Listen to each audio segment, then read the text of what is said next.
Okay, Rudolph. Oh, hi, boys and girls. Welcome to Santa's Village. And it's cold out here and it's snowing, so hey, let's go inside by the fire, have some hot cocoa, and let Santa share some brand new Christmas stories with you. Okay, boys and girls, you're back from yesterday, and well, here it is, part 2 of Stuck in the Chimney. So there were only 6 houses to go, and Mrs. Claus was stuck in the chimney. Santa, it's your entire fault. It's always my fault, she said, upset to be stuck. Look at the state you have me in. My dress is dirty. I should have stopped in the North Pole. It's your fault. You're to blame.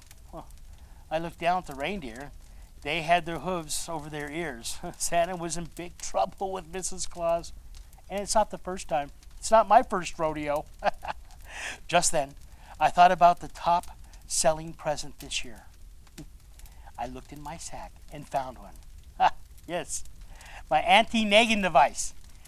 I pressed the green button and Mrs. Claus started to smile. I then pressed the red button. Hi, Santa, she said cheerfully. It's great up here.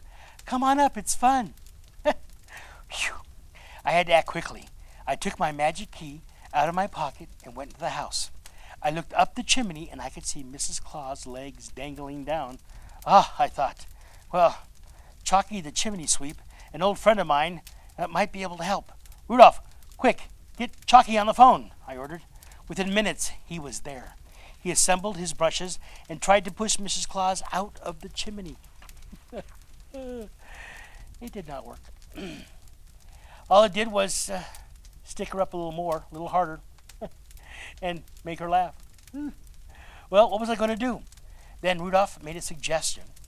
Why don't we tie a rope around her and pull her out with the sleigh? I said, that's a good idea. Let's try it. I climbed on the roof, tied the rope around her waist, and then gave the reindeer the command. Away, Dasher! Away, Dancer! The sleigh flew up in the sky, pulling Mrs. Claus straight up out of the chimney. Hooray! I shouted.